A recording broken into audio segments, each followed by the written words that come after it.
নমস্কাৰ বন্ধুসকল, ৰফিজ ব্লগলৈ স্বাগতম জনাইছোঁ। বন্ধুসকল, মই আজি আছোঁ মেঘালয়ৰ ৱেষ্ট গাৰো হিল জিলাৰ ৰাজপুৰ অঞ্চলত।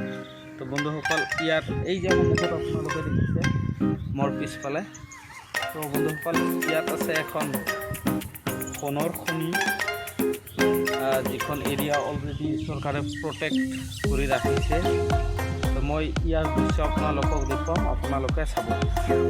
আৰু মোৰ এটা ৰিকুৱেষ্ট, ভিডিঅ'টো শেষলৈ চাব, ভাল পালে লাইক কৰিব, কমেণ্ট কৰিব, আৰু এতিয়ালৈকে মোৰ চেনেলটো যদি ছাবস্ক্ৰাইব কৰা নাই তেনেহ'লে ছাবস্ক্ৰাইব কৰি দিব। আপোনালোকক স্বাগতম জনাইছোঁ। তো বন্ধুসকল, মই আজি মেঘালয়ৰ এটা বিশেষ জেগা আপোনালোকক দেখুৱাবলৈ লৈছোঁ। এই যে আপোনালোকে ভিডিঅ'ত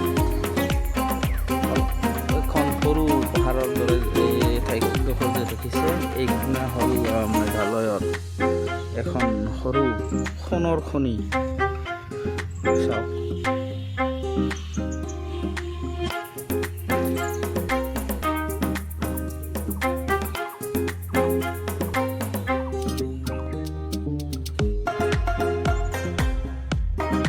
বন্ধুসকল, এইখনে হ'ল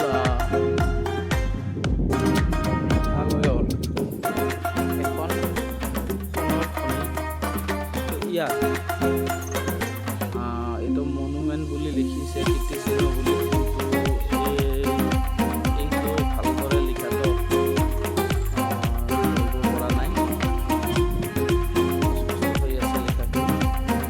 তো যিয়ে নহওক বন্ধুসকল, এই যে আপোনালোকে যিখন দেখিছে অলপ সৰু এডোখৰ মাটি পাহাৰৰ দৰে, এইটো তাৰমানে হিষ্টৰিকেলভাৱে ইয়াৰ এজন ৰজা আছিল, তেখেতৰ নাম আছিল বিচন্তি ৰজা। তেখেতৰ যি